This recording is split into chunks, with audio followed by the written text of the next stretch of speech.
aware are you of the people, of the 10, 12,000 people in the stands and their reaction?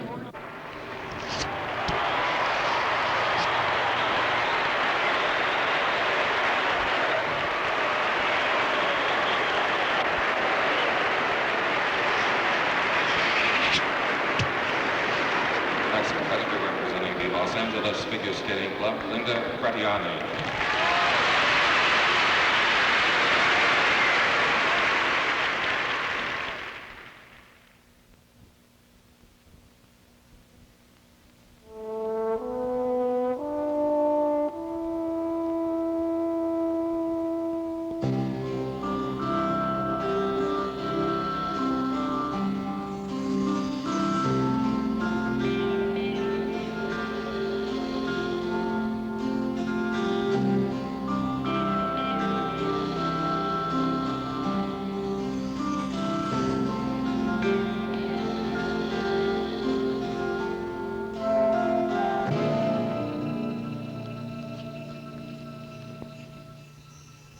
Linda Fratianne, before she puts on her skates, weighs all of 97 pounds.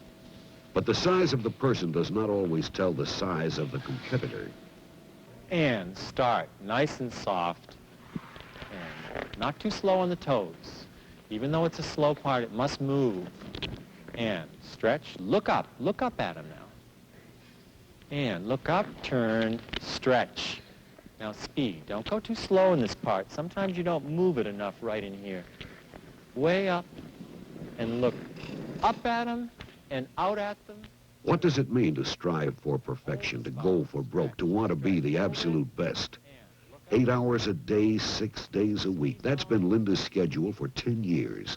Over 20,000 hours of training, practicing, polishing, simply to perfect a routine that will last only minutes on the ice. And stretch. When Linda was about 8 and a half, she received skates for Christmas. And we started her in the classes, and she went to the first class, and they said, she's too good, she belongs in the intermediate class. And she took one class in the intermediate, and they said, she's too good, she should go to a higher class, and they did put her in the higher class. And she couldn't stop, and she couldn't do any of the basics, but she could do everything everyone else was doing. So then we decided she needed private lessons. And then we brought her to Frank Carroll, and he immediately started her on a strong skating schedule. Stretch, up, turn. Now make this part go too. When Linda first started taking lessons from me, she was very tiny. She was only 9 years old and particularly small for that age. I realized that she had something very special about her, a certain vivaciousness and ability to just keep going that other children her age didn't seem to have. Good. I think discipline is the most important thing. Self-discipline and being willing to work very hard at what you're doing. I can't conceive of anybody working harder at their sport than she has and being more dedicated to it. Linda won her first important medal in 1973 when she was 12.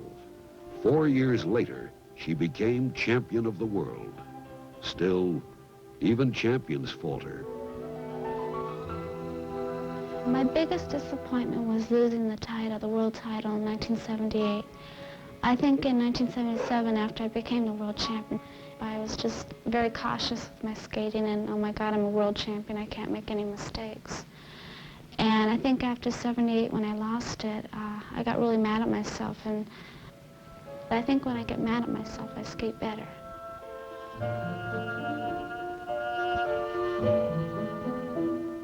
Perhaps that 1978 loss was a blessing in disguise, for Linda came back strong to regain her world championship in 1979 and firmly establish herself as one of the finest figure skaters ever.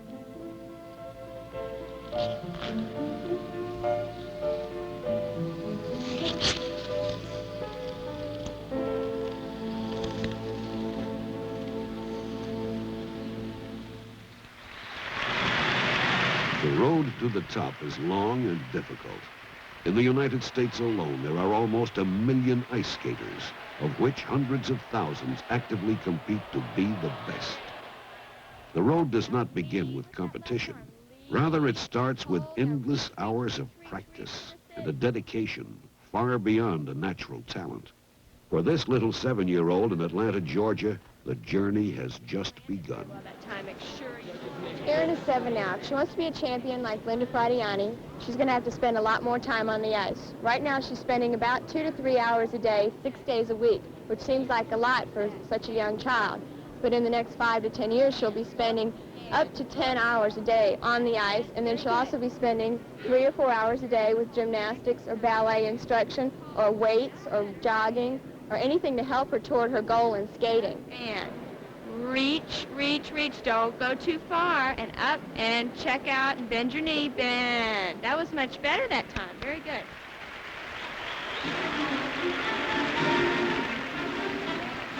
Out of thousands upon thousands of contenders, an even dozen will battle their way through sectional and regional skate-offs to compete for the national championship. And of these 12, only 3 will win the right to represent the United States in the Winter Olympics.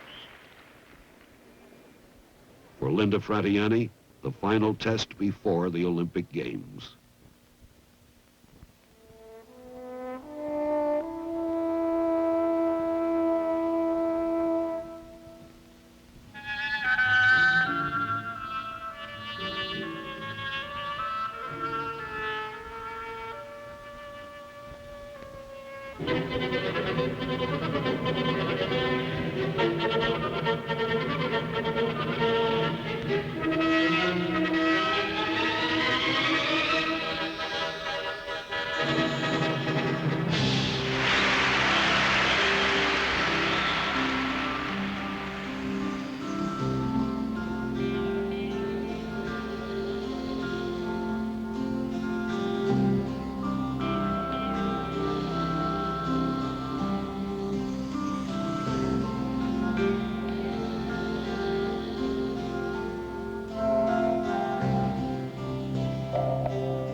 Ladies and gentlemen, the 1980 Ladies Champion of the United States from the Los Angeles Figure Skating Club, Linda Fratianne.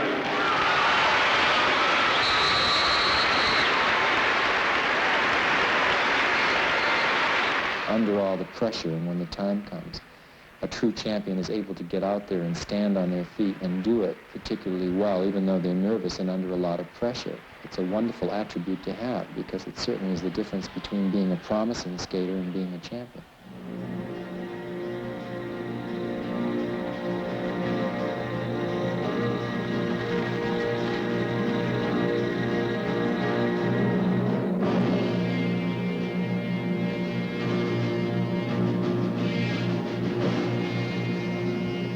Lake Placid, New York, the Winter Olympics.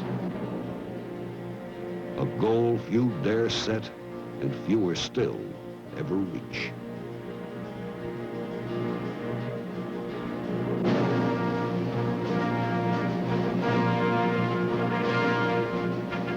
On the final night of competition, Linda skates magnificently.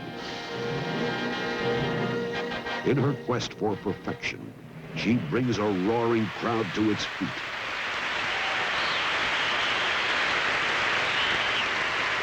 But another young lady is on the same quest.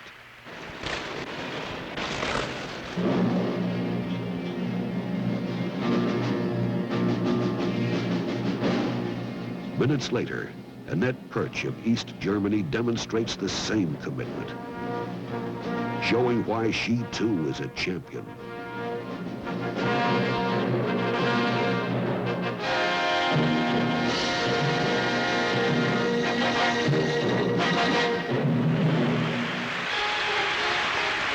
The two contenders score a total of 377 points. In the final results, only 7/10 of a point is the difference between gold and silver. Capping 10 years of dedication, Linda has done her best, but so has Annette. Meanwhile, back in Atlanta, little Erin Poole begins her second full year of training as she too sets out on the quest.